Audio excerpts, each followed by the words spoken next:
स्वागत है आपका फिर से हमारे एमबीबीएस हेल्थ हब चैनल में। और आज हम बात करने वाले हैं गाउट सिम्टम की। गाउट सिम्टम जो मतलब मोस्ट कॉमन बहुत ज़्यादा आजकल देखने को मिलता है, जैसे हम जानते हैं गठिया के नाम से भी हम उसको जानते हैं। अगर गठिया का कोई पेशेंट आता है तो वो क्या क्या क्या परेशानियाँ बताएगा, क्या क्या लक्षण बताएगा उसके। तो चलिए आइए देख लेते हैं इसके क्या क्या सिम्टम होते हैं।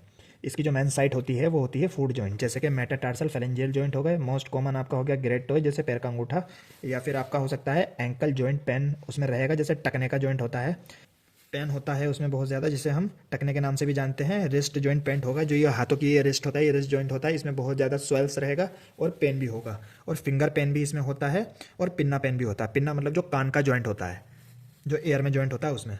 और इसमें नी जॉइंट पेन भी इसमें होता है। जो अदर सिम्टम हम इसमें देखेंगे तो उसको बहुत ज़्यादा गाउट का जो पेशेंट होगा उसको पेन रहेगा, मतलब बहुत ज़्यादा उसको दर्द रहेगा, स्वेलिंग होगी, मतलब सूजन बहुत ज़्यादा होगी। और उसमें मोस्ट कॉमन सबसे ज़्यादा हमें दिखेगा जो उसमें पेशेंट को रेडनेस बहुत ज़्यादा रहेगी, एरिथमिया उसमें रहेगी बहुत ज़्यादा, मतलब जो जॉइंट में जहाँ दर्द हो रहा है, जहाँ सूजन आ रही है वहाँ पर रेडनेस भी रहेगी, लाल लाल सा दिखेगा। और पेशेंट को उसमें फीवर भी रहेगा, फीवर भी पेशेंट बताएगा। तो यूजुअली इसका फर्स्ट जो अटैक होता है वो इन मोस्टली नाइट में होता है। ज़्यादातर जितने भी ये अटैक होते हैं गाउट के वो ज़्यादातर नाइट में होते हैं। और जब पेशेंट आपके पास आएगा तो वो बिल्कुल लड़खड़ाता हुआ आएगा, नॉर्मली तो नहीं आएगा। मतलब जो ऐसा भी हो सकता है कि उसको एक पर्सन की ज़रूरत पड़े और मतलब उसको किसी का सहारा भी चाहिए हो, बिल्कुल लड़खड़ाता हुआ आएगा। और उसका जो फर्स्ट अटैक होगा मेन साइड उसकी होती है मेटाटार्सल फेरेंजियल जॉइंट्स। और यही हम बात कर लेते हैं कि गाउट में मैनेजमेंट क्या क्या होता है। आज हम मतलब इसमें हम बात करेंगे गाउट का मैनेजमेंट। तो हम इसमें यूज़ करते हैं, गाउट में हम यूज़ करते हैं यूरिकोसूरिक ड्रग।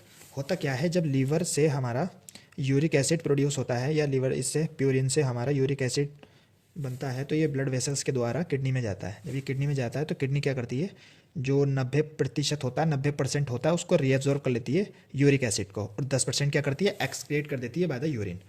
तो हमें करना क्या है इसमें, हमें करना ये है कि इसका जो एब्जॉर्प्शन हो रहा है, एब्जॉर्प्शन यूरिक एसिड का जो हो रहा है, इसको खत्म करना होता है। तो हम इसमें क्या देते हैं, यूरिकोसूरिक ड्रग।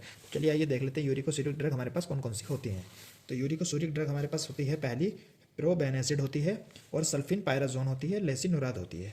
और जब ये क्या होता है, ये किडनी जो है यूरिन के द्वारा इस यूरिक एसिड को एक्सक्रीट कर देती है। उसके बाद में जो ब्लड में रह जाता है या किडनी में कहीं भी एक्यूमुलेशन यूरिक एसिड का हो रहा था, तो वो बाद में क्या होता है, वो ब्लड में आ जाता है। तो उसमें होता क्या है, फिर बाद में जब अटैक होता है तो हम उसमें यूज़ करते हैं एनसाइड ड्रग और स्टेरॉइड ड्रग यूज़ उसमें करते हैं।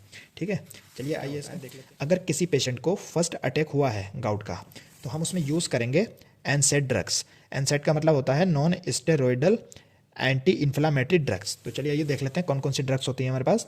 तो इसमें होती है नेफ्रोक्सोन होती है, जो कि 500 मिलीग्राम दी जाती है, उसको दिन में 3 बार पेशेंट को देते हैं, 3 बार इसको देते हैं।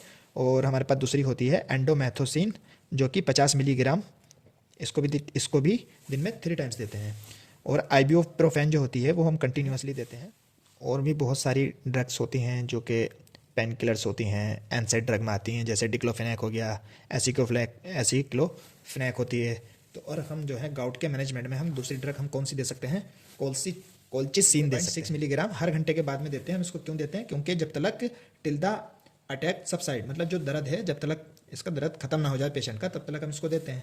ठीक है, उसके साइड इफेक्ट देख लेते हैं। इसके साइड इफेक्ट क्या क्या हो सकते हैं, जैसे कि एब्डोमिनल पेन हो गया, लूज मोशन हो सकते हैं, और क्रैम्प्स भी इसमें हो सकते हैं। इसके साइड इफेक्ट होते हैं कोल्चिसिन के।